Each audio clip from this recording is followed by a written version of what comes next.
With all the preparations complete, everyone, including the king and Azar, gathered for the event. They observed from a viewing tower that was built for this occasion.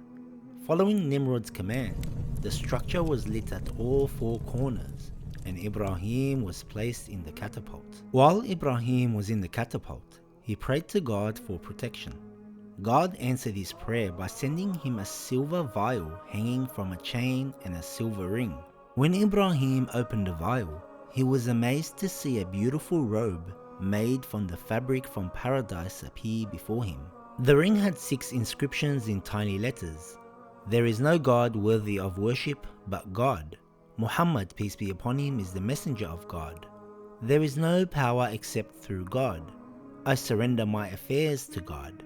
I derive my support from God, and God suffices me. God told him, "Put on this robe and ring, for with them I shall make the fire cool and peaceful." Meanwhile, Nimrod gave the order to launch the catapult, and Ibrahim was sent through the air into the blazing heart of the fire. The crowd erupted in cheers, praising their god king Nimrod and his chief priest Azar for a quick delivery of justice in defense of their gods. As Ibrahim fell into the fire, God ordered the blaze, "O fire, be cool and peaceful for Ibrahim." In an instant, the deadly fire became a cool and peaceful place, providing Ibrahim with safety and comfort. He did not feel the slightest discomfort from the fire, and he landed without a single scratch.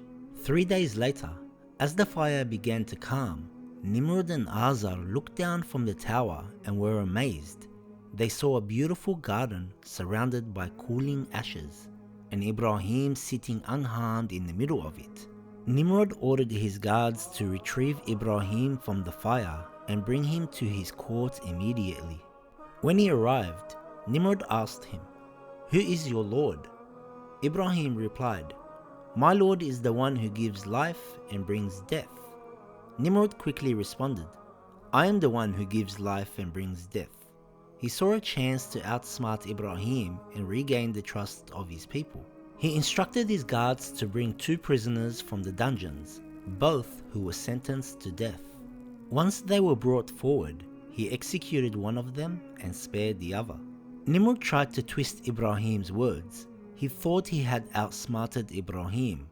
With a smug expression, he declared to Ibrahim that he believed himself to be more powerful than God. Ibrahim said, "My God brings the sun from the east. You bring it from the west." Nimrod was furious but powerless. He couldn't overcome Ibrahim, and he couldn't execute him. So his only option was to exile Ibrahim and his followers, hoping that their radical ideas would depart with them. He then issued an order for their banishment. Within a few days, they packed all their belongings, gathered their herds, and got ready to leave. Ibrahim was asked where he planned to go to. He said, "I am going to a place where I can be free to worship God. He shall guide me." Lut pledged to join him, saying, "I too shall go with you to a place where I can be free to worship God, for God alone is invincible, the wise."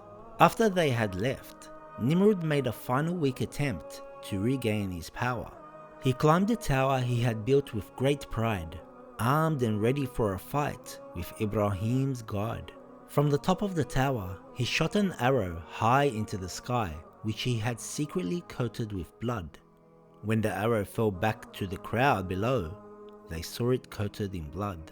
Nimrod said with pride, "I have conquered all on earth and defeated the one in the sky." The people cheered and felt relieved that their king had supposedly defeated Ibrahim's God, and they hoped for a return to a normal life. To completely disgrace this tyrant who had rebelled against God, God released upon him one of the weakest of his creatures, the gnat, to show him the Almighty's power and greatness. The tiny insect entered his nostril, burrowed into his brain, and killed him.